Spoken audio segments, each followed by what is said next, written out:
नमस्कार प्रिय मित्रों, आज का हम हेलो लर्नर कार्यक्रम इस प्लेटफॉर्म पर संपन्न कर रहे हैं। और आज खास बात यह है कि आज इस इनोवेशन मैनेजमेंट एंड स्टार्टअप्स पे एक वेबिनार आयोजित किया गया है। इस वेबिनार के रिसोर्स पर्सन हैं प्रोफेसर राजकुमार सिंह जी, एसएमएस वाराणसी, जो school of management sciences Varanasi में है, उसके वो डीन रिसर्च एंड डेवलपमेंट के हैं। तो हम लोग चलिए डॉक्टर प्रोफेसर राजकुमार सिंह जी को सीधे सुनते हैं, उनका लेक्चर सुनते हैं। और लेक्चर आज है इनोवेशन मैनेजमेंट एंड स्टार्टअप। आइए हम लोग सीधे राजकुमार सिंह साहब को सुनते हैं। खराब थी। हम 107, 105, 106 ऐसे घुमा करते थे। विगत 2 वर्षों से हमने इम्प्रूव किया है और हमारा स्थान 40वां आया। तो हमने बहुत इम्प्रूव किया, लेकिन फिर मैं यही कहूंगा कि 40वां तो है, लेकिन 39 देश हमसे आगे हैं, ये भी हमें सोचना पड़ेगा। 5वीं अर्थव्यवस्था सबसे बड़ी है, तो हमारा स्थान भी टॉप 5 में होना चाहिए। इतना बड़ा विशाल देश है और हमारे यहाँ प्रतिभाओं की कोई कमी नहीं। हमारे यहाँ की प्रतिभाएं विश्व के हर कोने में बैठी हुई हैं। हम वैज्ञानिक बना रहे हैं, हम इंजीनियर बना रहे हैं, और अब तो हम प्रधानमंत्री बनाना शुरू कर दिए। तो आप समझ सकते हैं कि हमारे देश में कितनी बड़ी प्रतिभा है, जो कि विश्व के तमाम देशों में फैली हुई है। तो अगर सही इकोसिस्टम का निर्माण किया जाए तो हम इनोवेशन के क्षेत्र में, नवाचार के क्षेत्र में, नवोन्मेषण के क्षेत्र में और आगे बढ़ सकते हैं। लेकिन समस्या कहाँ पे आ रही है? मैंने जैसा अभी बताया कि 2% से भी कम जो पेटेंट्स हैं वो प्रोडक्ट के रूप में या सर्विस के रूप में कन्वर्ट हो पा रहे हैं, क्योंकि हम जो पेटेंट कर रहे हैं वो ज्यादा एकेडमिक हो जा रहा है, ऐसा मेरा मानना है। क्योंकि मैं इंडस्ट्री में भी रहा हूँ, एकेडमिया में भी हूँ। सर मेरी उस आईडी को ज्वाइन कीजिए, इससे ज्वाइन नहीं हो पा रहा हूँ बढ़िया से। और मिनिस्ट्री ऑफ एमएसएमई के मैं चूंकि सलाहकार बोर्ड का सदस्य भी हूँ, तो मैंने तीनों जगह पे देखा है कि इसको हम कहते हैं triple helix model. Industry, academia और गवर्नमेंट तीनों को मिलकर काम करना पड़ेगा, ताकि पहले तो गवर्नमेंट की सहायता तो हमें मिलती है, लेकिन गवर्नमेंट को समझना पड़ेगा कि उद्योग की आवश्यकता क्या है। और एकेडमिया को, जहां से हम लोग बिलोंग करते हैं, हमें रिसर्च का डायरेक्शन वो रखना पड़ेगा जहां पे जो भी पेटेंट हो वो समाज को लाभदायक हो, व्यक्ति को लाभदायक हो, उद्योग को लाभदायक हो, पर्यावरण को लाभदायक हो, तब जाकर के वो सही ढंग से हम नेशनल जो ग्लोबल इनोवेशन इंडेक्स है उसमें हमारी पोजीशन को हम इम्प्रूव कर पाएंगे, आगे बढ़ा पाएंगे। अब देखिए, एक जैसा मैंने कहा शुरू में कि इंडस्ट्री 4.0 चौथी औद्योगिक क्रांति, और इसके साथ जुड़ने के लिए 2 चीजें बड़ी आवश्यक है। एजुकेशन 4.0। कोविड के बाद हमने देखा कि हमने बहुत तेजी के साथ इसको अपनाने का प्रयास किया। डिजिटलाइजेशन हुआ, आज हम सभी गूगल मीट में बात कर रहे हैं, जूम पे बात करते हैं, ये भी उसी की देन। हमने खुद, हमारे संस्थान ने एक मूडल का लर्निंग मैनेजमेंट सिस्टम का प्लेटफॉर्म है जो ऑक्सफोर्ड, कैम्ब्रिज जैसे बड़ी यूनिवर्सिटी यूज करती हैं, उसका प्रयोग किया ताकि बच्चों को कहीं कोई दिक्कत ना आए, उनकी क्लासेस रेगुलर चले, उनके असाइनमेंट रेगुलर जमा हो। इवन हमने एग्जाम भी उसके लिए, टेस्ट भी दिए उसके ऊपर। तो ये हमारी एजुकेशन 4.0 को नई शिक्षा नीति के अंदर काफी चीजों को समाहित करने का प्रयास किया है। क्यों? क्योंकि आज जो समाज है वो भी सोसाइटी 4.0 की तरफ बढ़ गई है। आज चीजें बहुत तेजी, अब जैसे मैं तो मास कम्युनिकेशन का भी विद्यार्थी रहा हूँ, हो सकता है इसमें भी काफी मास कम्युनिकेशन के विद्यार्थी हूँ। अब जैसे मैं हमेशा कहता हूँ डिजिटल मार्केटिंग, स्टार्टअप को डिजिटल मार्केटिंग है। स्टार्टअप में पैसा बहुत ज्यादा होता नहीं, उसके पास इतना पैसा नहीं होता कि टीवी में एडवर्टाइजमेंट कर सके, अखबार में एडवर्टाइजमेंट कर सके। लेकिन आप सभी युवा हैं, आप जानते हैं, आप में से बहुतों ने आज का अखबार नहीं पढ़ा होगा, क्योंकि अब आज का युवा अखबार कम पढ़ता है। शायद मैं कहूंगा कि हमारी त्रिपाठी जी की और पांडे जी की शायद जो जनरेशन है, या आपके पिताजी की जो जनरेशन है, ये शायद आखिरी जनरेशन है जो कि अखबारों को पढ़ा करती है। अब बच्चा जो है वो डिजिटल माध्यम से सूचनाओं को ग्रहित करता है। अब विज्ञापन हम अखबार देंगे और युवाओं के लिए विज्ञापन देंगे तो शायद वो पैसा हमारा बेकार चला जाएगा। तो युवा कहाँ है? सोशल मीडिया पे। मैंने एक स्टडी किया है, शायद आप सहमत होंगे, कि इवन फेसबुक से भी अब युवा धीरे धीरे इंस्टाग्राम की तरफ मूव कर गया है। अब इंस्टाग्राम पे विज्ञापन लोग ज्यादा दे रहे हैं, यूट्यूब पे मूव कर गया, यूट्यूब पे विज्ञापन ज्यादा दिए जा रहा है। तो हमें समझना पड़ेगा कि हमारा युवा जा कहां पे रहा, हमारी सोसाइटी मूव कहां पे कर रही है। हमें अपनी विज्ञापन की नीति, जो डिजिटल मार्केटिंग की नीति है, उसको बढ़ाना पड़ेगा, उसी हिसाब से करना पड़ेगा। अब नवाचार को हम थोड़ा सा समझ लें। ये शब्द बहुत प्रयोग हो रहा है, नवोन्मेषण का प्रयोग हो रहा है, इनोवेशन का प्रयोग हो रहा है। ये कहीं भी हो सकता है।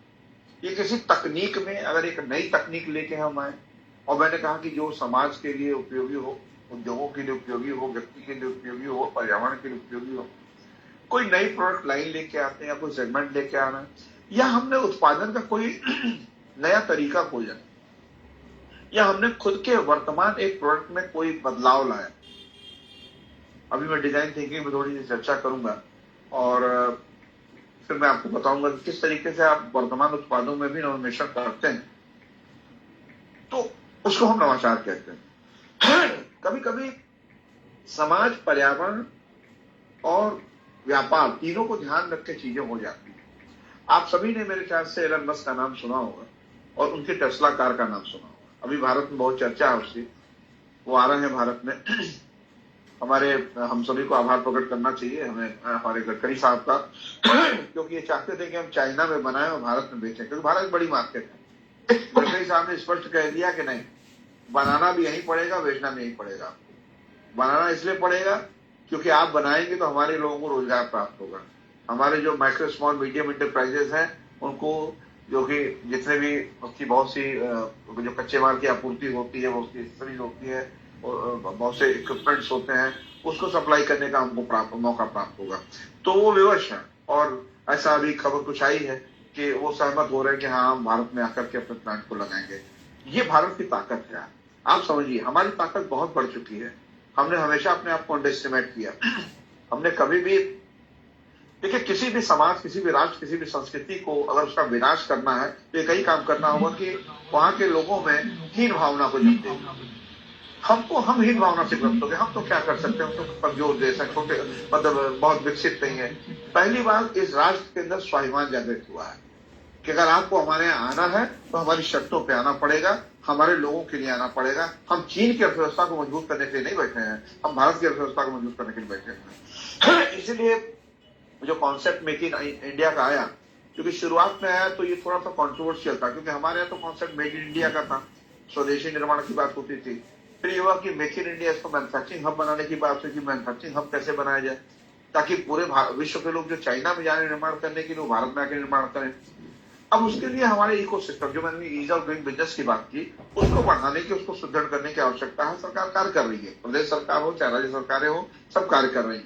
लेकिन समस्या क्या आ रही है कि हमें, हमारे युवाओं में, क्योंकि एक देखिए, भारतवर्ष अभी बीएचओ के इंडक्शन प्रोग्राम में त्रिपाठी सर ने मुझे बुलाया, तो वहां मैंने चर्चा किया कि हम सबसे सर्वाधिक युवा राष्ट्र हैं। हमारी 60% आबादी युवा है, आपकी आबादी है जो 40 साल से कम उम्र की है। लेकिन समस्या क्या है कि हमारी जो स्किल है हमारे पास, वो 20% लोगों के पास ही है। 80% लोगों के पास वो स्किल नहीं है जिसकी आवश्यकता है। और ये भी बता दूं, जो वर्तमान में जो स्किल हमारे आपके पास है, ये अनुमान लगाया जा रहा है, अभी नेशनल स्किल डेवलपमेंट कॉर्पोरेशन की रिपोर्ट आई कि अगले 10 सालों में उसमें से 50% स्किल वो अनुपयोगी हो जाएगी, नई स्किल्स की आवश्यकता पड़ जाएगी। वहां पे नवाचार चाहिए। अभी मैं आपको जैसे छोटा उदाहरण बता दूं, ड्रोन टेक्नोलॉजी। कभी हम सुनते थे कि ड्रोन टेक्नोलॉजी का प्रयोग जासूसी में होता है, पाकिस्तान से ड्रोन आके भारत में जासूसी करा लाइक दैट। आज वो ड्रोन हमारे आपके घरों में घुस चुका है। आपको शायद जानकारी होगी कि, और देखा भी होगा आपने, कि विवाह समारोहों में जहां पहले हैंडी वीडियो कैमरा से शूटिंग किया करते थे, वीडियो फिल्में बनाई जाती थी, शादी की रिकॉर्डिंग होती थी, वीडियो रिकॉर्डिंग होती थी, आज वो सारा काम रिमोट से हो रहा है। कृषि के क्षेत्र में जो कीटनाशकों का छिड़काव है, वो रिमोट से हो रहा है, हाथ से नहीं हो रहा। ये सारी चीजें हो रही, लेकिन उस इनोवेशन में इनोवेशन मैनेजमेंट कहां पे इन्वॉल्व है? अब मैं बताऊं आपको कि भारतवर्ष में आपको मालूम है कि चूंकि टेस्ला की कार काफी महंगी कार है, तो टाटा ने भी अनाउंस कर दिया है कि हम 11 से 12 लाख रुपए में इलेक्ट्रिक कार लेके आ रहे हैं। बाकी आपके छोटी छोटी चीजें इलेक्ट्रिसिटी में शुरू हो चुकी है, ई बोर्ड शुरू हो चुका है आपके यहाँ, आपका ये जो टोटो है आपके शहरों में ये शुरू हो चुका है, इलेक्ट्रिक की बसें शुरू हो चुकी हैं। तो पर्यावरण एक बड़ा विषय है, इसमें काम चल रहा है और यहाँ पे स्टार्टअप के लिए बहुत संभावनाएं भी। लेकिन अब इकोसिस्टम पे हम बात करें थोड़ा सा। भारत में ई व्हीकल्स के लिए जो सबसे बड़ा इश्यू आ रहा है वो ये आ रहा है कि हमें इलेक्ट्रिक चार्जिंग स्टेशन की भी आवश्यकता पड़ेगी। जैसे पेट्रोल पंप होते हैं, वहां पे आप पेट्रोल ले लेते हैं, तो हमको इलेक्ट्रिक चार्जिंग स्टेशन की भी जरूरत पड़ेगी। अभी बनारस में एक इश्यू हुआ, यहाँ पे इलेक्ट्रिक बोर्ड चलते हैं, तो एक नमो घाट बना है, अंतिम घाट है बनारस का, वहां पे इलेक्ट्रिक चार्जिंग स्टेशन बनाया गया। अब जो नाविक है बेचारे, उनको समस्या हो रही है कि अगर 80 घाट, क्योंकि मैं 80 पे रहता हूँ, 80 घाट से वहां जाने में कई किलोमीटर का सफर करना पड़ेगा, पता लगा कि आपकी 20% तो एनर्जी उसमें चली गई जा सकती है। तो जगह जगह पे इलेक्ट्रिक चार्जिंग स्टेशन बनाना चाहिए। मैं आपको बनारस के गंगा जी के घाटों की बात बता रहा हूँ। ऐसा ही जब ये कार आएंगी तो इनके लिए भी इलेक्ट्रिक चार्जिंग के लिए ढेर सारे स्टेशन बनाने पड़ेंगे। अब अभी एक अनुमान ये लगाया गया कि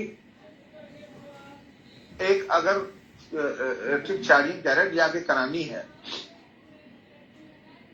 एक कार में, तो 25 मिनट का एक एवरेज टाइम आ रहा है। अब आप समझ सकते हैं कि हम लोग पेट्रोल पंप की लाइन में खड़े होते हैं और पेट्रोल भरने में हार्डली 1 मिनट का समय आता है, 2 मिनट का समय आता है, पर लाइन कितनी लंबी होती है। अगर 25-25 मिनट एक कार में आएगा तो समझिए कितनी लंबी लाइन हो जाएगी और एक नई तरह की समस्या का जन्म हो जाएगा। तो टाटा ने इसमें एक इनोवेशन किया, टाटा बैटरीज ने, कि हम रिप्लेसेबल बैटरीज लाएंगे। जैसे हमारे घर में गैस का सिलेंडर होता है, सिलेंडर खत्म होता है, दूसरा सिलेंडर लगा के हम पुराना सिलेंडर वापस कर देते हैं। और आप देखिए तो एक अगर लाइन में खड़े होने का समय छोड़ दिया जाए तो हम 2-4 मिनट के अंदर ही हमारी 2 मिनट के अंदर, अगर कार है तो 4 मिनट मान लीजिए, ये फ्यूलिंग का काम हो जाता है। तो टाटा ने कहा है कि साहब हम ऐसे स्टेशन लाएंगे कि आपकी बैटरी निकाली जाएगी, मेजर की जाएगी कितने % उसके अंदर अभी बचा हुआ है, उसी हिसाब से रिड्यूस करके आपको नई बैटरी लगा करके आपसे उतना पैसा दे दिया जाएगा। And it will take hardly 5 to 7 minute. अब ये नवाचार हुआ, नहीं तो फिर इतनी लंबी लाइन हो जाएगी और आप समझ सकते हैं कि कारें अगर इतनी खड़ी होंगी तो जगह कहां। वैसे भी शहरों में कारें बढ़ गई हैं और ट्रैफिक जाम का एक बहुत बड़ा कारण ये होगा कि हर घर में कार हो गई है करीब करीब। अब जो आदमी 60-70 लाख का फ्लैट ले रहा है तो वो एक कार तो रखेगा ही अपने आप। तो ये कुछ चीजें ऐसी हैं। अभी डॉक्टर साहब बात कर रहे थे बीएचयू की, क्योंकि मैं बीएचयू का विद्यार्थी रहा हूँ, क्लास 1 to 12 केंद्रीय विद्यालय, फिर इंस्टीट्यूट ऑफ साइंस, फिर इंस्टीट्यूट ऑफ मैनेजमेंट, ये पढ़ाई हुई वहां पे। तो हम लोग साइकिल से चलते थे और लंका चौराहा के एक चौराहा दूसरे चौराहा जाने में मुझे लगता है कि 1 मिनट भी नहीं लगता होगा, क्योंकि युवा होते थे तो बहुत तेज से साइकिल चला के हम लोग पहुंच जाते थे। आज आप अपनी बाइक नहीं चला पाएंगे वहां पे, आप स्कूटर नहीं चला पाएंगे, इतनी लंका पे जाम है। तो जो लोग भी वहां रहते हैं समझ सकते हैं। अब इसमें कुछ चीजों को हम समझ लें यार, अपने म्यूट कर लो यार, कृपया अगर माइक कर दें तो अच्छा रहेगा। शुभम जी कृपया माइक को म्यूट कर दें। एक तो यह है कि जो इन्वेंशन होता है, इन्वेंशन बिल्कुल नई चीज होती है। इनोवेशन इन्वेंशन फर्क है कि इनोवेशन जो चीज ऑलरेडी है उसमें कुछ बदलाव ला रहे हैं, लेकिन इन्वेंशन जो होता है वो भी आगे चल के इनोवेशन का कारक बन जाता है, जो किसी प्रोडक्ट या सर्विस के रूप में कन्वर्ट होता है, या हम किसी प्रोडक्ट लाइन को, बिजनेस लाइन का एक्सटेंशन कर रहे हैं, या कभी कभी हम एक तरह का डुप्लीकेशन उस तरह से नहीं कि बिल्कुल एग्जैक्टली वही, लेकिन उसमें थोड़ा सा बदलाव ला करके कोशिश कर रहे हैं, और यह हम तमाम चीजों को मिलकर उसको सिंथेसाइज करने का प्रयास कर रहे हैं। तो ये इनोवेशन या नवाचार कहीं भी हो सकता है, इनोवेशन कहीं भी हो सकता है, प्रोडक्ट जैसा मैंने कहा प्रोडक्ट हो सकता है, सर्विस हो सकता है, बिजनेस मॉडल इनोवेशन जैसा मैंने वो 3C मॉडल बताया। अच्छा, ये नहीं है कि ये जो 3C अप्लाई हो रहा है ये सिर्फ प्रोडक्ट और सर्विसेज में हो रहा है। मैं हमेशा स्टार्टअप्स को एक बात कहता हूं कि आप थोड़ा जागरूक रहिए और जिसको कहते हैं ना कीन ऑब्जर्वेशन, आपके आसपास क्या घटित हो रहा है उसको समझिए, समाज में क्या हो रहा है ये भी जानिए। मैं एक उदाहरण दूंगा आपको, एक ट्रेजेडी है करके।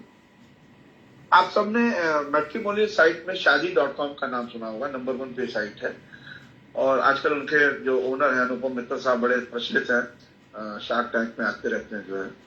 पर इसकी शुरुआत बहुत बढ़िया हुई थी 98 में, और 98-99 के दशक में बहुत तेज से .com कंपनी इमर्ज कर रही थी। बेसिकली NRI है, अमेरिका में थे, तो वहां पे इन्होंने एक्चुअली ऑब्जर्व किया, और ये हम सबने ऑब्जर्व किया हुआ है कि संयुक्त परिवार टूट करके जो है और एकाकी परिवार बन रहे थे, न्यूक्लियर फैमिलीज बन रही थी। ये हमारे समाज का सत्य है। और आजकल तो न्यूक्लियर भी नहीं बोलेंगे, बल्कि अल्ट्रा न्यूक्लियर हो गया। माता कहीं काम कर रहे हैं, पिताजी कहीं काम कर रहे हैं, भाई बहन कहीं और काम कर रहे हैं, यानी एक जगह पे पूरा परिवार है नहीं। अब चूंकि हमारे भारतवर्ष में आज भी एक परंपरा है कि हम लोग एक अरेंज मैरिज करते हैं, एक शादी, क्योंकि हमारे यहाँ शादी व्यक्ति के बीच का संबंध नहीं है, दो परिवारों के बीच का संबंध माना जाता है। जब विवाह होता है तो दो परिवारों का विवाह होता है, एक तरह से आप कहें तो। अब उसमें समस्या ये कि बड़े बुजुर्ग अब रह नहीं गए उसमें। मेरा स्वयं का संयुक्त परिवार, मुझे याद है गांव में 100 से ज्यादा लोग हुआ करते थे। आज वो बात नहीं रह गई है, और ये करीब करीब सब जगह पे हालात है। तो अब शादी ब्याह खोजे कौन? और आज भी पारंपरिक विवाह की अपनी परंपरा रही है। तो उन्होंने एक सोल्यूशन खोजा कि हम फिर मैं 3C मॉडल को लाऊंगा, चॉइस, कन्वीनियंस एंड कॉस्ट। अब आप ऐसे मैट्रिमोनियल साइट्स पे जाइए, अपनी जो भी स्पेसिफिकेशंस को भरिए, और आपको तमाम तरह के लोग मिल जाएंगे, विवाह योग्य वर वधु सब मिल जाएंगे। आप उसमें से अपना चयन करिए, चॉइस करिए। कन्वीनियंस है, जगह जगह जाके खोजने की आवश्यकता नहीं है। फाइनली जहां बात हो गई वहां फिजिकली जाके मिल लीजिए, और आपका कॉस्ट भी बचा। ये मॉडल सामाजिक मॉडल है। अब इसमें कोई प्रोडक्ट सेलिंग नहीं हो रही है, यहाँ एक तरफ की सर्विस सेल की जा रही है, लेकिन सर्विस किसकी? समाज की एक बड़ी समस्या का समाधान खोजने का प्रयास किया जा रहा है। तो हम इसको जाने कि प्रोडक्ट है, सर्विसेज है, बिजनेस मॉडल में क्या इनोवेशन कर सकते हैं, यहाँ तक कि प्रोसेस में क्या इनोवेशन हो सकता है। प्रोडक्ट में और प्रोसेस की समझ लीजिए, छोटी सी बात, आप के घरों में ये प्रयोग होता है। आप पहले हैंड वॉश बड़े बॉटल में लाया करते थे हाथ धोने के लिए, कभी कभार हम लोग धोते।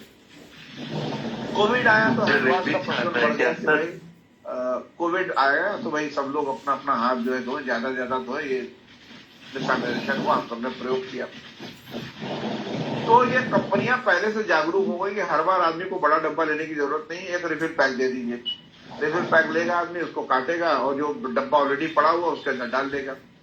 लेकिन जब कोई चीज काट के फिर हम डाल देते, थोड़ा सा बचा रह जाता, तो हम लोग क्या करते थे, एक रबर बैंड से उसको कुछ बांध दिया, और कभी खुल गया रबर बैंड तो पता लगा कि आपका पूरा का पूरा जो है हैंड वॉश बह गया, निकल गया। अब आजकल आप नोटिस करोगे कि उसी के अंदर एक कैप लगा दिया गया। अब देखिए हैंड वॉश वही है, लेकिन उसकी पैकेजिंग बदली जा रही है, इनोवेशन, जिससे आपको सुविधा हो। ऑर्गेनाइजेशन इनोवेशन भी होते हैं, जहाँ पे कि आप एक, अब देखिए आजकल आप सुन रहे होंगे कि वर्क फ्रॉम होम का एक सिस्टम शुरू हो गया। वर्क फ्रॉम, बहुत सी जगहों पे आपको फिजिकली जाने की जरूरत नहीं, आप घर से बैठ के काम कर सकते हैं। स्पेशली IT सेक्टर ने बहुत काम किया, कस्टमर केयर में बहुत काम हुआ है। सोशल इनोवेशन में काफी वर्क हो रहा है, जहाँ पे सामाजिक। सर किसी का माइक चालू है, बंद करवा दीजिए प्लीज। चंद्रमौलीश्वर जी, आप अपना माइक म्यूट करो यार। कृपया सभी लोग माइक म्यूट कर लें, सभी को डिस्टर्बेंस हो रही है, बहुत ज्यादा डिस्टर्बेंस हो रहा है। हाँ, तो ये तो भाई देखिए आप रिमूव कर दीजिए सर, ये माइक नहीं बंद सर। सर किसी का माइक म्यूट नहीं था, बहुत आवाज आ रही थी, उनको जरा बोल दीजिए कि वो बंद कर लें। अरे वो किया जा रहा है, अब आप न माइक अनम्यूट करके बोले, वो हम लोग कर रहे हैं। कृपया आप तो बीच में डिस्टर्ब ना करें। तो ये मैंने जैसे बताया कुछ तरीके हैं। अब जैसे कभी कभी एक दो तरह के इनोवेशन होते हैं। एक कहते हैं वो रेडिकल इनोवेशन, यानी बहुत तेजी के साथ सारा बदलाव ला दी, ये भी होता है। और कभी कभी इसको हम कहते हैं इंक्रीमेंटल इनोवेशन, यानी धीरे धीरे बदलाव लाइए। जैसे जो सबसे मुश्किल काम होता है अपनी संस्थाओं में देखा हुआ, उसको कहते हैं चेंज मैनेजमेंट। बदलाव का प्रबंधन बड़ा मुश्किल काम है, क्योंकि मनुष्य का स्वभाव है वो जल्दी बदलना नहीं चाहता अपने आप, वो अपनी पुरानी यथास्थिति को मेंटेन करना चाहता है। तो जैसे जब पहले तकनीक आई तो सब लोग रेजिस्ट करते थे, अरे नहीं ऐसा नहीं होगा, हमसे नहीं हो पाएगा, हम वो नहीं कर पाएंगे। हमें याद है जब काफी पुरानी बात है, जब कंप्यूटराइजेशन आरंभ हुआ, मैं एक इंडस्ट्री में काम करता था, और चूंकि मैं GM था वहां पे, तो मुझे काम दिया गया था। तो ये बहुत पुरानी बात है, करीब 57 साल की बात है। तो पता लगा कि लोगों को ये लगा कि साहब ये कंप्यूटर आ जाएगा तो हमारी नौकरियां चली जाएगी, और यूनियन एकदम खिलाफ में खड़ी हो गई। उनको समझाना पड़ा कि भाई किसी की नौकरी नहीं जाएगी, आपका काम अच्छा हो जाएगा। तो ये मैं कहता हूँ इसको भी धीरे धीरे काम करना होता है, इंक्रीमेंटल इनोवेशन करना पड़ता है। एक जगह पे लगाया, उसको लाभ मिला तो दूसरे को लगा कि हाँ यार इससे तो काम आसान हो जाता है, हम भी कर लेते हैं इस काम को लेकर के। तो ये कुछ तरीके होते हैं। और एक बहुत आजकल आप सुनते होंगे डिस्ट्रप्टिव इनोवेशन। ये क्या करता है कि प्रेजेंट सिस्टम के पैरेलल में एक दूसरा सिस्टम खड़ा कर देता है। माइक बंद करो भाई, प्लांट है। तेज करिए। सबसे आग्रह करता है माइक बंद करने प्लीज, सबको दिक्कत हो रही है ना। तो अब जैसे मैंने अभी टेस्ला की चर्चा की है, अब ये एक समय आएगा आपका, क्योंकि ईंधन दुनिया में खत्म हो रहे हैं, इसको हम लोग को समझ लेना चाहिए। और भारतवर्ष क्यों इस पर ज्यादा जोर दे रहा है, ग्रीन टेक्नोलॉजी पे ज्यादा जोर दे रहा है, या इस तरीके के व्हीकल्स पे ज्यादा जोर दे रहा है, क्योंकि हम खाड़ी के देशों पे अपनी निर्भरता को कम करना चाहते हैं। आज जो आपके ऑयल प्रोड्यूसिंग कंट्रीज हैं वो हमें डिक्टेट करते हैं अपने क्रूड ऑयल प्राइसिंग से, और उसका असर हमारे उत्पादों के जो कॉस्ट है उसके ऊपर पड़ जाता है। तो ये जब ग्रीन टेक्नोलॉजी डेवलप होगी और इस तरह की जो व्हीकल्स डेवलप होंगी, तो धीरे धीरे जो इलेक्ट्रिक व्हीकल्स, एक समय आएगा कि जो पेट्रोलियम और डीजल संबंधित व्हीकल्स का स्थान लेकर चली जाएंगी।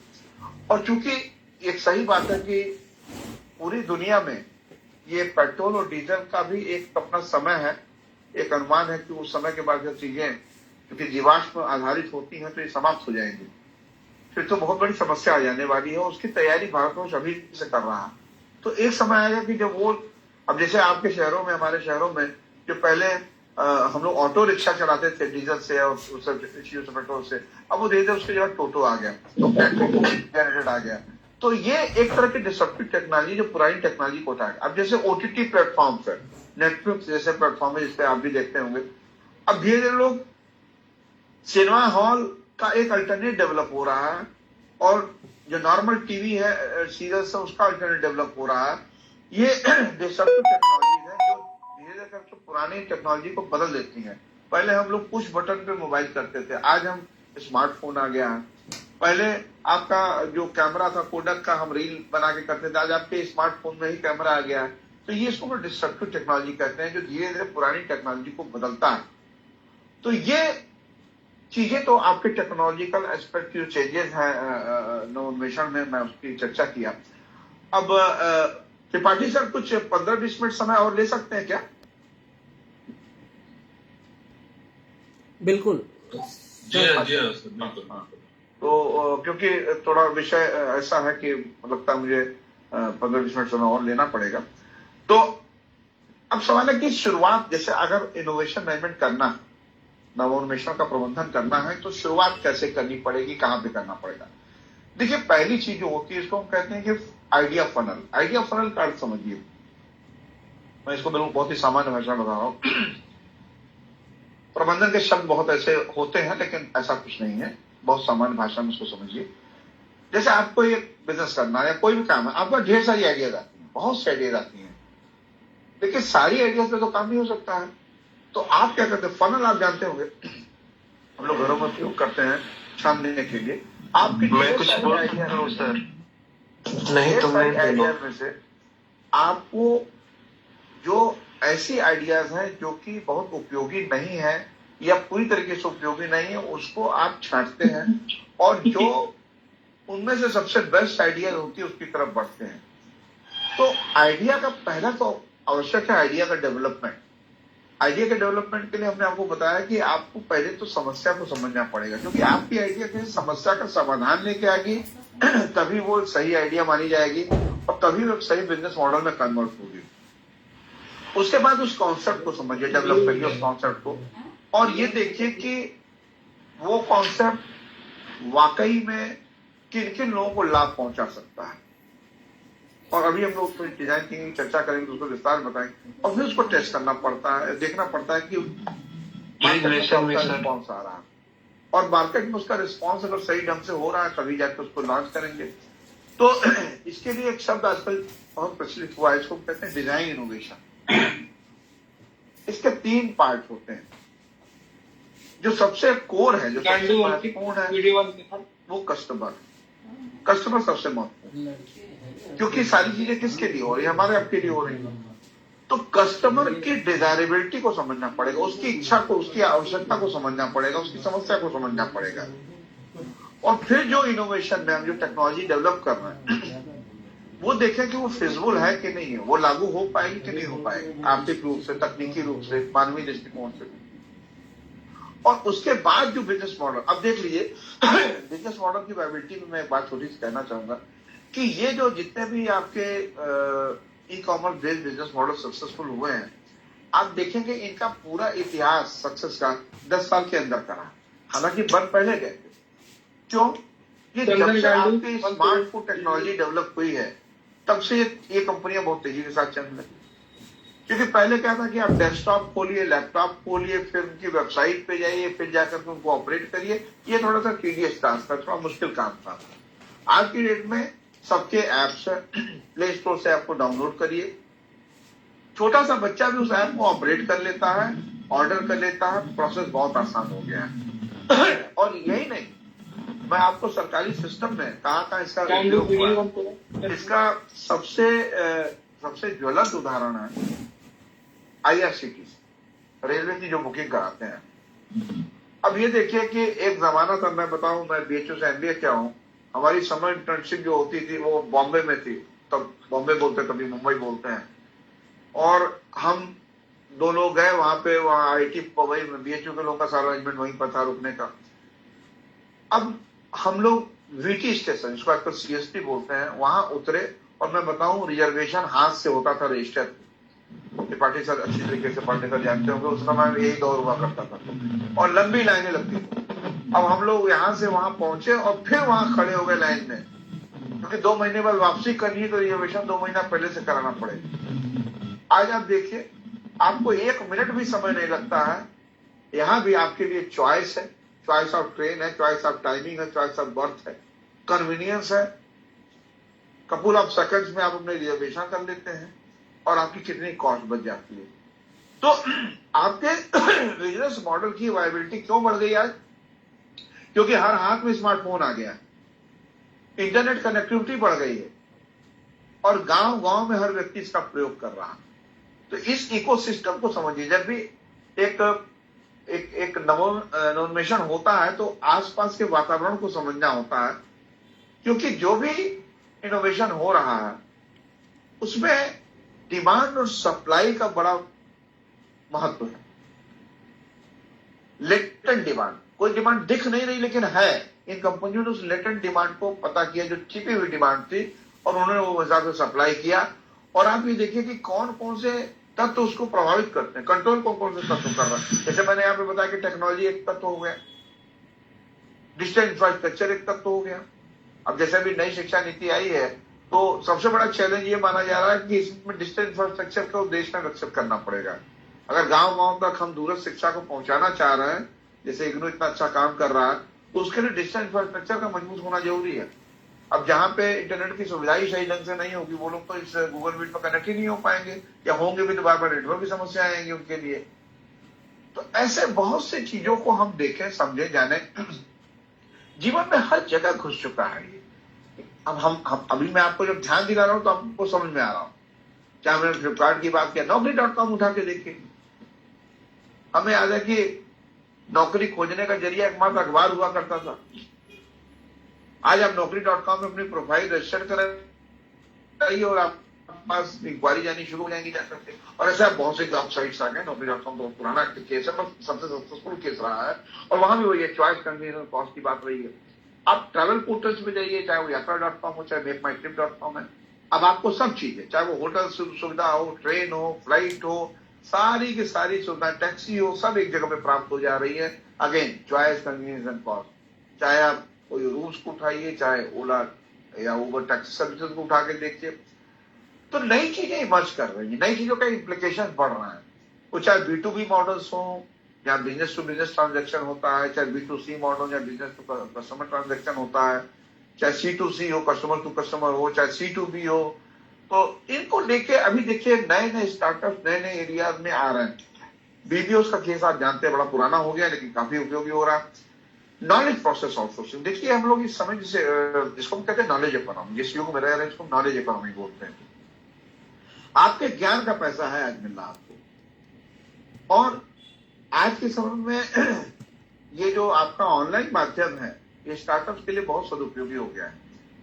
एक हम लोग एक टर्म और यूज करते हैं, सोलोप्रेन्योर्स, यानी आप एक तरह के एंटरप्रेन्योर हैं, आप अकेले ही सब काम कर रहे हैं, आपको लोगों की बहुत ज्यादा जरूरत नहीं। जैसे कंटेंट डेवलपर्स हैं, आजकल आप देखते होंगे, आप कंटेंट राइटिंग, जो लोग इसमें मास कम्युनिकेशन के बच्चे हो या किसी को भी जिस पर लिखना बहुत अच्छा आता हो, आपके लिए कंटेंट राइटर्स की डिमांड, आपको अकेले ही काम करना, you are also an entrepreneur. तो वो नॉलेज प्रोसेस और कोई विधा आपको आती हो, कोई मैनेजमेंट की विधा आपको आती हो, आपको तमाम देश के लोग आपको टच करेंगे, भाई ये मुझे बता दीजिए कि मुझे अपनी कंपनी की प्रोडक्शन मैनेजमेंट कैसे करनी है, आपको ये विधा के बता दीजिए, उसका पैसा भी दिए उसके। ऐसे एलपीओ, लीगल प्रोसेस आउटसोर्सिंग, इस सब जगह आप देखिए, वो चाहे एआई एमएल की क्लाउड कंप्यूटिंग हो, बिग डेटा हो, रोबोटिक्स हो, ड्रोन टेक्नोलॉजी हो, सब जगह इसका प्रयोग हो रहा है। और जो हमारे पर्यावरणीय तत्व है, जैसे आज एक 3R अप्रोच है, रिड्यूस, रीयूज एंड रिसाइकिल। अभी बनारस में स्वच्छता अभियान पे काफी जोर हो रहा है।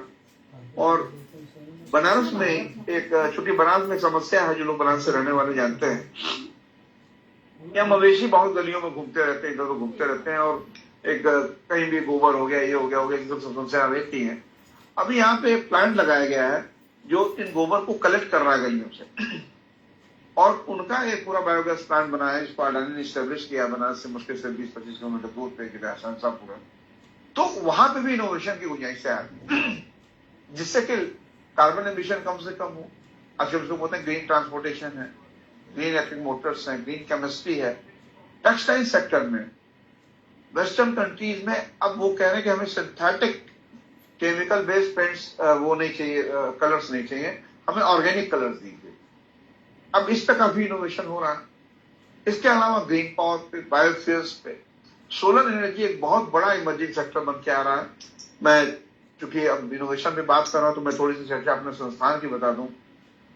हमारा जो संस्थान है, ये निजी क्षेत्र का, पूरे उत्तर प्रदेश का एकमात्र संस्थान है जहां पूरी इलेक्ट्रिसिटी सोलर एनर्जी पे चलती है। आप कभी हमारे संस्थान में आएंगे तो उनकी छतों पे सारी सोलर पैनल्स लगे हुए हैं, और हम बल्कि बिजली का अधिक उत्पादन होता है तो राज्य सरकार को बेचते भी हैं बिजली को। भारतवर्ष एक ऐसी जगह है जहां पे से 10 महीने सूर्य की किरणें बहुत अच्छी अवस्था में आती हैं, और सोलर एनर्जी का जन्म उत्पादन हम करके बहुत से अपने फ्यूल को सेव कर सकते हैं। इस फील्ड में काफी काम हो रहा है। ये भी एक क्षेत्र है जिसमें कि आप सोच सकते हैं, जो थोड़ा सा तकनीकी बैकग्राउंड को रखने वाले लोगों, बायोफ्यूल्स का है, बायोमास का, तो ये तमाम ऐसे क्षेत्र हैं। और यही नहीं, एक बात और मैं बता दूं आपको, जब भी आप कुछ सोचते हैं, आपके अंदर आत्मविश्वास का होना आवश्यक, बिलीव इन योर आइडिया। क्योंकि जो एंटरप्रेन्योर माइंडसेट होता है, जो उद्यमी की जो मानसिकता होती है, जैसा अभी डॉक्टर साहब ने बताया कि जब आपके पास एक साइज हो गई तो आप स्टार्टअप नहीं रह गए, अब आप एक स्थापित उद्यमी हो गए।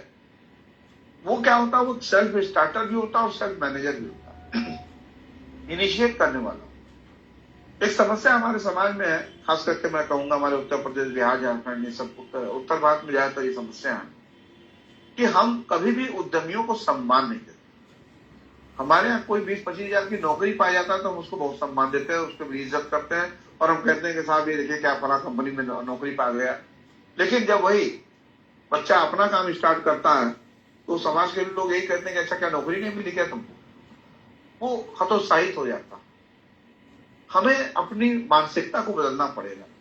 कि जो सामाजिक मनोविज्ञान है, खास करके मैं उत्तर भारत के लोगों से अपील करता हूं कि आप ऐसे व्यक्तियों को, ऐसे एजेंट्स को, ऐसे जो बच्चे हैं हमारे घर परिवार में जहां भी हैं, उनको प्रोत्साहित करने का प्रयास करें, उन्हें सम्मानित करने का प्रयास करें।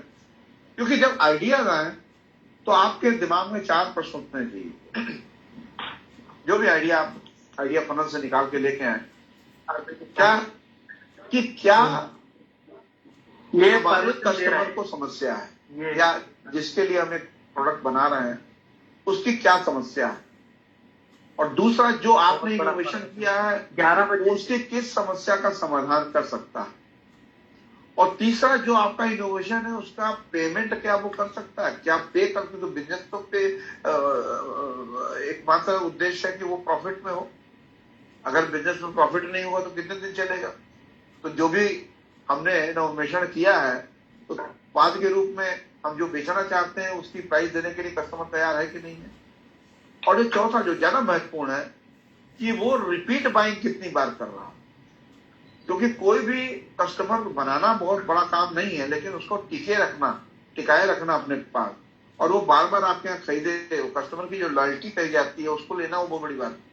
और लॉयल्टी नहीं है, उसकी एडवोकेसी भी होनी चाहिए, खुद भी वो अच्छा काम करे, दूसरों को भी कहे कि भैया ये प्रोडक्ट अच्छा है, इसको आप खरीद लें।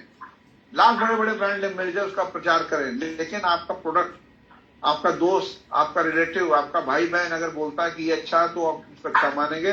अगर वो कह देगा कि खराब है तो आप नहीं लेंगे, लाख कितने भी बड़े सेलिब्रिटी उसका प्रचार करें, क्योंकि जो संतुष्ट कस्टमर है वही सबसे बड़ा आपका सेलिब्रिटी है। तो आपकी इनोवेशन मैनेजमेंट में आइडिया क्रिएशन के साथ साथ उसको टेस्ट करना है, उसको सेलेक्ट करना है, और जरूरत पड़ने पर उसको रिन्यू करना है। ये चीज को बहुत ध्यान देना, क्योंकि आइडिएशन बड़ी बात नहीं है, उसकी जस्टिफिकेशन बड़ी बात है। माइक बंद कर लो भाई। तो मैं 2 उदाहरण दूंगा डिजाइन थिंकिंग के, आप समझ लेंगे। कभी कभी बच्चे हमसे पूछते हैं, कहीं भी मैं जाता हूँ, कि सर इतनी बड़ी बड़ी कंपनियां, हम कैसे उससे जीत पाएंगे। अब इनोवेशन का काम देखिए, मैं 2 उदाहरण दूंगा, अमेरिका से समझ जाएंगे इन चीजों को। और ये एक तो मैं अपने बचपन का उदाहरण दूंगा, वो त्रिपाठी साहब समझ पाएंगे इस बात को। टाटा का नारियल तेल आया करता था, वो बहुत हार्ड टिन पैकिंग होती थी, बहुत ही एल्युमिनियम की बड़ी कड़ी सीलिंग हुआ करती थी। और मुझे याद, हम लोग बच्चे थे, हमारी स्वर्गीय माता जी चाकू से उसको काटती थी, और काटने में मुड़िया भी घायल हो जाती थी, कट जाती थी, क्योंकि कोई ऑप्शन नहीं था। उसकी मोनोपोली थी, टाटा की कंपनी की, टॉपको नाम से, वो बहुत सालों तक चला। एक महीने की एक कंपनी आ गई, मैरिको इंडस्ट्री, जिसको आज आप सभी पैराशूट तेल के नाम से जानते हैं, नारियल तेल के नाम से जानते हैं, जो मार्केट लीडर आते हैं इसमें। और उसने क्या किया, भाई नारियल तेल में तो आप कोई बदलाव कर नहीं सकते, नारियल तेल तो नेचुरल प्रोडक्ट है।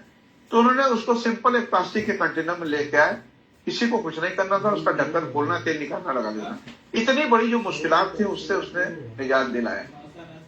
उसके बाद देखिए मैंने कहा इनोवेशन एक डायनेमिक प्रोसेस, इसको रेगुलर करते रहना, ये नहीं कि एक बार इनोवेशन हो गया तो कहानी खत्म हो गई। अब नारियल तेल का स्वभाव सभी जानते हैं कि ये गर्मी के दिन में तो पिघला रहता है, जाड़े के दिन में जम जाता। जाड़े के दिन में ये जम गया। अब जाड़े के दिन में जम गया तो बड़ी मुश्किल से वो कैसे भी कुछ जार वाल के निकालना पड़ता, तो दिक्कत करने लगा। अब इन्होंने क्या किया कि चौड़े जार वाला एक कंटेनर लाया, तो आराम हो गया, आराम से नारियल तेल निकल जाया करता था। लेकिन जब गर्मी का दिन आया तो समस्या हुई कि जार तो चौड़ा है, तेल पिघल चुका है, आप थोड़ी मात्रा में निकालना चाहेंगे तो ज्यादा निकल जाता था। तो उन्होंने उसके चौड़े ढक्कन में ही छोटा एक ढक्कन और बना दिया, जो आज भी आपको दिखाई पड़ता है। और एक समय ये आया कि टाटा को अपना नारियल तेल की कंपनी बेचनी पड़ गई, वो मार्केट से आउट हो गया। देखो कितने बड़े प्लेयर, और एक बिल्कुल नई कंपनी, अब तो क्या मैरिको इंडस्ट्री बहुत बड़ी कंपनी बन चुकी है, एक बिल्कुल नई कंपनी, उस समय का वो स्टार्टअप था। भले स्टार्टअप टर्म आजकल ज्यादा पॉपुलर हो गया, लेकिन स्टार्टअप की प्रक्रिया पुरानी है। छोटी सी कंपनी मैरिको इंडस्ट्री ने आके इतनी बड़ी टॉपको को रिप्लेस कर दिया। तो जो बच्चे ये सोचते हैं कि ये बड़ा मुश्किल है, कैसे होगा, मैं आपको ये उदाहरण आपके लिए इसलिए दे रहा हूं कि कुछ भी हो सकता है अगर आप। और यहाँ देखिए उन्होंने इनोवेशन किसी प्रोडक्ट में नहीं किया है। नारियल तेल में कहां से आप कुछ बदलेंगे, नारियल तेल होता है, खाली पैकेजिंग में इनोवेशन नहीं, यानी एग्जिस्टिंग प्रोडक्ट को भी इनोवेट करके आप एक मार्केट लीड दे सकते हैं। और दूसरा, मैं ऑब्जर्वेशन का एग्जांपल बता रहा हूं। देखिए हमारे यहाँ दुर्भाग्य है कि अभी भी कृषि को हमने उद्योग का दर्जा नहीं दिया है, जबकि 70% आबादी गांव में रहती है। और अभी हम लोगों ने देखा कोविड के समय में लोग शहरों से कमा के बीच छोड़ के गांव भाग गए, पैदल ही चल पड़े लॉकडाउन के समय में, कि हमारी जीवन बच जाएगा, खाने को मिल जाएगा। हमारी प्रगति किस काम की है कि हमारे पास 2 महीने का राशन नहीं, वो आदमी जो गांव में काम करता, शहरों में काम करता। कारण यह है कि हमने तो विकास के द्वीप और महाद्वीप बना डाले। उनका नाम रख दिया गुड़गांव, दिल्ली, बॉम्बे, मुंबई या चेन्नई या हैदराबाद या बैंगलोर, कि भैया अगर आपको जीवन में आगे बढ़ना है तो इन्हीं जगहों पे जाना पड़ेगा। 70% आबादी जो गांव में रह रही है उसके लिए तो हमने कुछ सोचा ही नहीं। ग्रामोद्योग को बढ़ाने की आवश्यकता है, रूरल जो एंटरप्रेन्योरशिप उसको बढ़ाने की आवश्यकता है। अब प्रॉब्लम देखिए, हम लोग जब क्लासिकली एंटरप्रेन्योरशिप पढ़ाते हैं तो बोलते हैं कि उसके कुछ तत्व होते हैं, जैसे land, labour, capital, risk taking ability, entrepreneurability. अब हर किसान जो है वो एक सूक्ष्म उद्यमी है। सूक्ष्म उद्यमी इसलिए है कि लैंड उसका होता है, जमीन उसकी होती है, लेबर परिश्रम उसका होता है, कैपिटल अपना धन बेचारा खुद ही लगाता है, और रिस्क क्या हिसाब वो तो अनसर्टेनिटी में जीता है। किसान से ज्यादा कौन रिस्क लेता है? कब पानी बरस जाए, कब ओला पड़ जाए, कब तूफान आ जाए।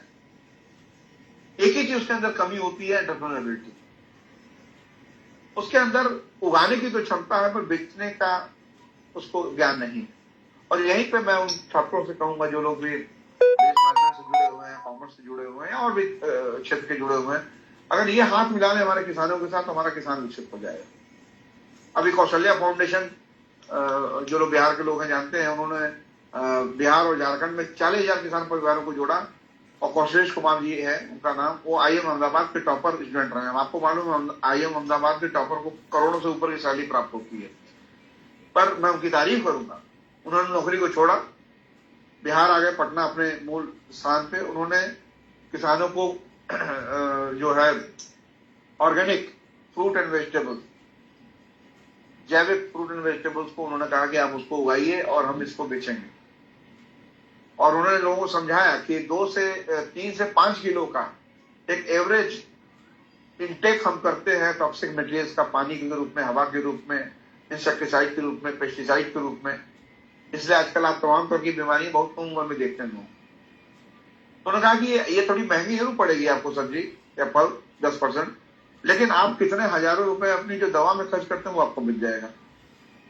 और आज अभी आप गूगल करेंगे, आप देखेंगे कि 35 से 40,000 परिवार पूरे बिहार और झारखंड में आज। तो 40,000 परिवार का मतलब आप समझ रहे हैं, 40,000 परिवार का अगर मैं एवरेज 5 लोगों को भी एक परिवार में मान लेता हूँ, कहीं 6 भी होते हैं, कहीं 4 भी होते हैं, तो वो करीब 1.5 से 2 लाख लोग हो जाते हैं। एक व्यक्ति के प्रयासों से 1.5 से 2 लाख लोगों का जीवन चल रहा है। अब आप समझ सकते हैं एक एंटरप्रेन्योर की पावर, एक स्टार्टअप की पावर। सोचिए अगर आप सभी युवा जागृत हो जाएं और ये आरंभ कर दें तो इस देश का कायाकल्प हो सकता है। किसानों के साथ प्रॉब्लम क्या है कि हम उनको ये समझते हैं कि ये बेचारा आर्थिक रूप से तो कमजोर है, ये इसके पास ये आइडिया वाइज भी वीक है, इसके पास आइडिया भी नहीं होगा। ऐसा नहीं है। मैं एक उदाहरण दूंगा आपको। किर्लोस्कर कंपनी का नाम आपने सुना होगा। ये एग्रीकल्चर पंप की एक बहुत बड़ी कंपनी रही है और भी जनसेट पे रही है, तमाम क्षेत्रों में रही है। तो ये करीब 20 साल पुरानी घटना है।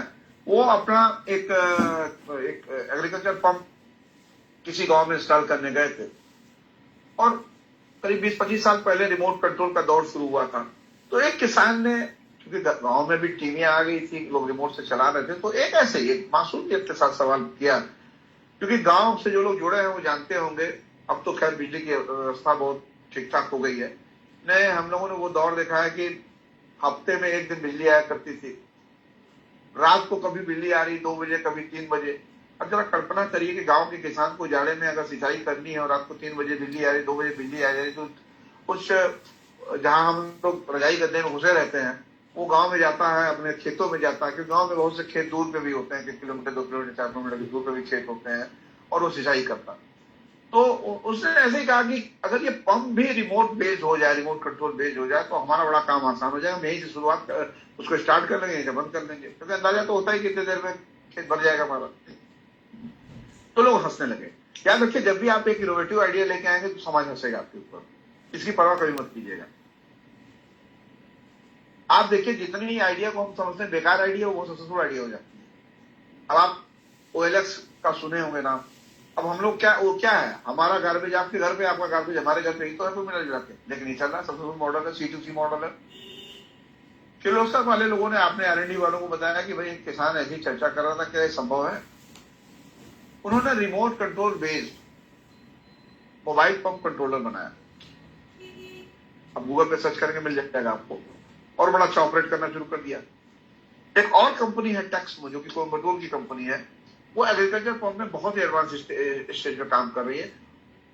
आपको मालूम, रिमोट कंट्रोल जो कि बैटरी ऑपरेटेड होता है, तो उसकी सीमा होती है। जैसे हमारे घरों में रिमोट कंट्रोल होती है, एक सीमा, वहीं तक वो ऑपरेट करेगा, उतनी दूरी के बाद ऑपरेट नहीं करता है। अब देखिए, मैं यहाँ पे इनोवेशन इकोसिस्टम की बात कर रहा हूँ। अब जीएसएम टेक्नोलॉजी तब तक आ चुकी थी। टेक्समो ने जीएसएम बेस्ड टेक्नोलॉजी पे एक मोबाइल ऑटो पंप कंट्रोलर बनाया। इसकी डिटेल्स आप गूगल करेंगे तो आपको मिल जाएगा। इवन अमेरिका में भी अगर आपका पंप है और आप यहां से बैठ के, क्योंकि अब आपको तो स्मार्टफोन से ऑपरेट करना, आप चाहे तो उसको बंद करिए, चाहे तो खोलिए। तो आइडिया किसके थे? एक किसान जिसको हम साधारण किसान समझते हैं, उसके पास एक आइडिया थी। उस आइडिया को इतनी बड़ी कंपनियों ने इनकैश किया लेकर के। अब ये डिजाइन इनोवेशन प्रोसेस है। तो यहां 3 चीजें आ गई। ह्यूमन वैल्यूज की, जैसे मैंने कहा कि उसकी यूजेबिलिटी और डिजायरेबिलिटी, यानी उसकी इच्छा, उसकी समस्या को समझना, और टेक्नोलॉजी की फिजिबिलिटी। और जो टेक्नोलॉजी आई वो इसलिए आई क्योंकि अब जीएसएम टेक्नोलॉजी प्रिवेल कर रही है। ना होती तो ना ही ये टेक्नोलॉजी इतनी आगे नहीं बढ़ पाती, ये मॉडल इतना सक्सेसफुल नहीं होता। जब ये 2 चीजें आ जाती हैं तो आती है ताकि हम किसी भी तैयार कर। तो ये जो डिजाइन है, इसको कहा जाता है एम्पैथाइज करना। एम्पैथाइज का मतलब दूसरों की समस्या को अपनी समस्या की तरह समझना। हमारे यहाँ एक बहुत अच्छा शब्द प्रयोग है हिंदी में, संवेदना।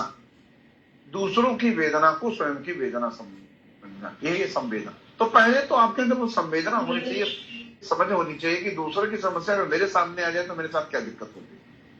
और जब आप ये संवेदना से किसी समस्या को देखेंगे तो आप उसे डिफाइन करेंगे, उसे विश्लेषित करेंगे। देखिए, यहाँ पे एक मुद्दा आया, किसान ने बोला तो उसको रिजेक्ट नहीं किया, किर्लोस्कर वालों ने उसको समझने की कोशिश किया, और जब उसको समझा तो वहां से आइडिएशन होता। तीसरी स्टेज होती है आइडिएशन। अब आइडिया डेवलप हो कि हाँ, हम इस तरह की एक रिमोट कंट्रोल बेस्ड पंप बना सकते हैं। और फिर अगला स्टेज, चौथा स्टेज को कहते हैं प्रोटोटाइप, यानी किसी चीज को छोटे स्तर पर बना करके और उसको मार्केट में टेस्ट करना कि उसकी क्या सिचुएशन आती है। 5वां स्टेज है टेस्टिंग। अगर वो सही है तो ठीक है, उसको लॉन्च कर दिया, नहीं है तो फिर से रीटेस्ट करते हैं, चेंजेस करते हैं। तो ये डिजाइन थिंकिंग प्रोसेस है जिसमें आपको तमाम चीजों को लेकर के, उसके डिफरेंट एस्पेक्ट्स को लेकर के समझना पड़ता है। इनोवेशन इकोसिस्टम को विकसित करना पड़ता है, जहाँ और एक पीपल भी होगा, लोग भी होंगे, पॉलिसी भी होगी, कंपनी की भी पॉलिसी होगी, गवर्नमेंट की पॉलिसी होगी, एक प्रोसेस होगा जिसके माध्यम से वो इनोवेशन होगा, नवाचार होगा, नवोन्मेषण होगा, और उसके लिए एक एनवायरमेंट, एक क्लाइमेट की जरूरत होगी। और फिर जैसा मैंने शुरुआत में जिक्र किया कि आपको एक प्रॉपर बिजनेस प्लान बनाना पड़ेगा कि उसकी मार्केटिंग कैसी होगी, कौन करेगा, उसके प्रोडक्ट क्या होगी, प्राइस क्या होगा, प्लेस क्या होगा, प्रमोशन क्या होगा, प्रोसेस क्या होगी, पीपल कौन से होंगे, उसका फिजिकल एविडेंस क्या होगा, ये सारे प्रक्रियाओं को देखना पड़ेगा। उसकी फाइनेंशियल मैनेजमेंट कैसे की जाएगी, उसका ह्यूमन रिसोर्स मैनेजमेंट कैसे किया जाएगा, उसका ऑपरेशन मैनेजमेंट किया जाए, ये सारी चीजें बिजनेस मॉडल पे आपको काम करना पड़ेगा। यूं ही एक प्रोडक्ट लेकर के मार्केट में घुस जाएंगे, थोड़ी देर के बाद आप असफल हो जाएंगे। इसलिए ये कुछ बातें हैं, चूंकि अब समय भी हो गया है और काफी आवश्यकता ये रही है कि हम थोड़ा सा एक संज्ञान में आपके डाल सकें। और लास्ट में एक बहुत इंपॉर्टेंट पॉइंट, आजकल चूंकि इनोवेशन डे है तो इनोवेशन को प्रोटेक्ट करना भी बहुत जरूरी है, जिसके लिए इंटेलेक्चुअल प्रॉपर्टी राइट की आजकल चर्चाएं चल रही है। कॉपीराइट्स हैं, पेटेंट्स हैं, ट्रेडमार्क्स हैं, और आजकल ज्योग्राफिकल इंडिकेटर्स की बातें हो रही हैं। जैसे अभी चर्चा हुई कि जैसे ज्योग्राफिकल इंडिकेटर्स में क्या है, डॉक्टर साहब ने बहुत अच्छी बात कही कि भाई चीजें तो पहले लोकल से शुरू करनी पड़ेंगी। हमारा सौभाग्य है कि हमारे ही बनारस के डॉक्टर रजनीकांत जी है, जिनको पद्मश्री प्राप्त हुआ है, उन्होंने इस क्षेत्र में बहुत काम किया है। अभी हमें हाल ही में लोगों को आमंत्रित किया था अपने यहाँ पे। अब जैसे हम लोग बोलते हैं बनारसी साड़ी, अब उसका एक नियम है, बनारसी साड़ी बनारस में ही बननी चाहिए। ये नहीं कि इसको बनाइए किसी और प्रदेश में और नाम दे दीजिए बनारसी साड़ी। यानी जिस ज्योग्राफिकल एरिया में बन रही है, मिर्जापुर भदोही में कारपेट बनता है तो फिर वहीं से कारपेट मानी जाएगी। बनारसी पान मतलब जो पान बनारस में बना रहा है, तो ये चीजें ऐसी हैं जिनका ज्योग्राफिकल इंडिकेटर्स के नाम से रजिस्ट्रेशन हो जाता है। तो बनारसी लंगड़ा आम, ये सब मैं आपको बताऊं, ये जीआई इंडेक्स में सब आ चुके हैं। आप जाएंगे जीआई इंडेक्सिंग अगर आप टाइप करेंगे तो आपको ये सारे मिल जाएंगे, ये इंडिकेटर्स के प्रोडक्ट्स। जहां की मधुबनी पेंटिंग, ये मधुबनी की पेंटिंग है तो मधुबनी पेंटिंग के नाम पर जानी जाती है। आसाम चाय, दार्जिलिंग चाय, उत्तराखंड चाय, ये स्थान के नाम से जाने जाते हैं।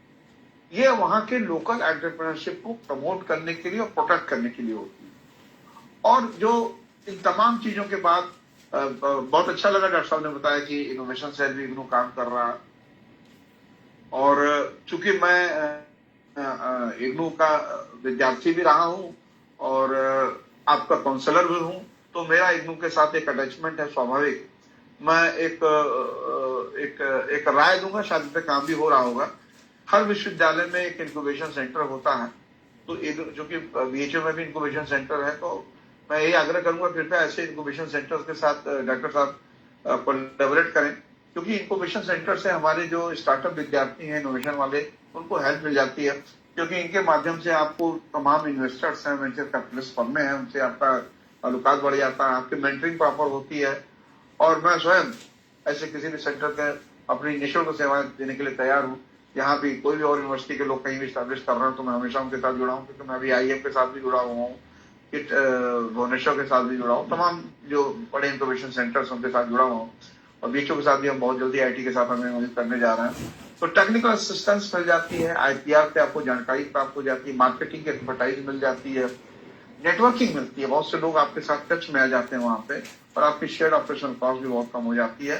तो ये कुछ चीजें हैं जो मैंने आपसे चर्चा किया, लेकिन अब अपनी बातों को यहाँ पे समाप्त करते हुए मैं एक संस्कृत के श्लोक का उदाहरण दूंगा कि उद्यमे निसिद्धन्ति कार्याणि न मनोर्थे नहीं सुप्त संघर्ष प्रविशन्ति मुख्य मृगा। तो काम मेहनत से करेंगे तभी जाके उसका परिणाम प्राप्त होगा, क्योंकि अगर सिंह भी सोया रहेगा तो हिरन अपने आप उसके मुंह में नहीं आता, मृग अपने आप मुंह में नहीं आता, उसको भी आखेट करने के लिए परिश्रम करना पड़ता है। इन्हीं बातों के साथ मैं अपनी वाणी को विराम देता हूँ और आप सबों को स्वर्णिम भविष्य की शुभकामनाएं देता हूँ कि आप उद्यमता के क्षेत्र में और मेट्रो के क्षेत्र में आगे बढ़ें। बहुत बहुत धन्यवाद बातचीत करने के लिए। Thank you so much.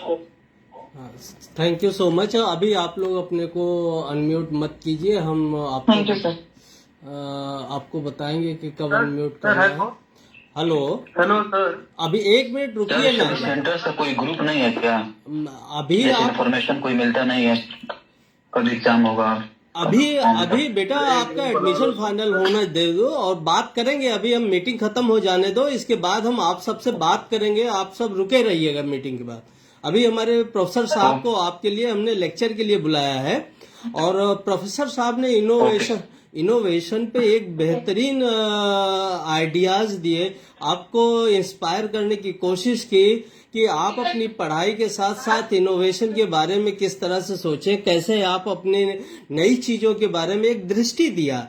और प्रोफेसर साहब का इस लेक्चर मैं आदरणीय युवन त्रिपाठी सर को, जो हमारे रीजनल डायरेक्टर हैं, कंक्लूडिंग रिमार्क के लिए और अध्यक्षीय उद्बोधन के लिए मैं आमंत्रित करता हूं।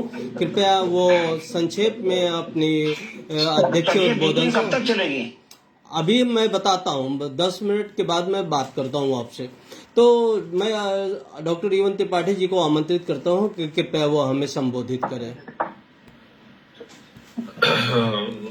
धन्यवाद डॉक्टर पांडे। और पहले तो प्रोफेसर राजकुमार सिंह जी का बहुत बहुत धन्यवाद एक बहुत ही इंटैंगलिंग लेक्चर के लिए, कि उनके इस लेक्चर से काफी नई बातें हमारे विद्यार्थियों को पता चली। बहुत सहज भाषा में उन्होंने आसपास के उदाहरण देते हुए, जिनसे हम सभी परिचित हैं, उन उदाहरणों को लेते हुए उन्होंने इनोवेशन और स्टार्टअप का महत्व समझाया। इनोवेशन को कैसे शुरू करना है, उसको कैसे उसका प्रबंधन करना है, उसको मैनेज कैसे करना है कि वो सस्टेन कर सके आपका इनोवेशन, और कैसे वो फल फूल सके, कैसे एक सक्सेसफुल स्टार्टअप में कन्वर्ट हो सके। इसको बहुत ही सहज भाषा में, हमारे विद्यार्थी नए हैं, बहुत कम, ज्यादातर ग्रेजुएशन के विद्यार्थी हैं, तो उनको भी ये बात अच्छे से समझ में आई। रिएक्शन से मैं देख रहा था विद्यार्थियों के कि वो काफी इंटरेस्ट लेकर के सुन रहे थे बातों को।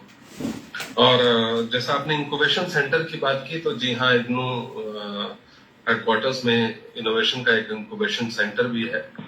Director national centre for innovation in distance education हमारा एक पूरा डिवीजन ही है। और आपको जानकर खुशी होगी कि ये डिवीजन 2005 में, when everybody was not knowing about innovation, सबको किसी इसके बारे में पता भी नहीं था कि इनोवेशन जैसा होता क्या है, तब इग्नू ने NCID नाम से, national centre for innovation in distance education, एक डिवीजन ही पूरा एस्टेब्लिश किया था।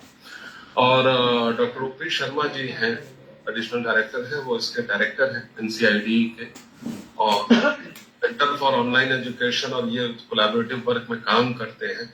हमारी एक इनोवेटिव नाम से एक मंथली मैगजीन प्रकाशित होती है।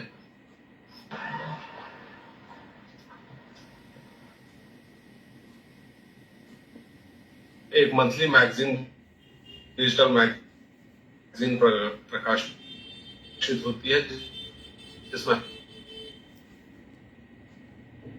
हमारे विद्यार्थियों सेंटर्स के द्वारा इनोवेशन के फील्ड में किए गए काम को वो लोग प्रकाशित करते हैं। आज की हमारी इस मीटिंग के आउटकम्स भी, इस मीटिंग के मिनट्स भी उसमें प्रकाशित।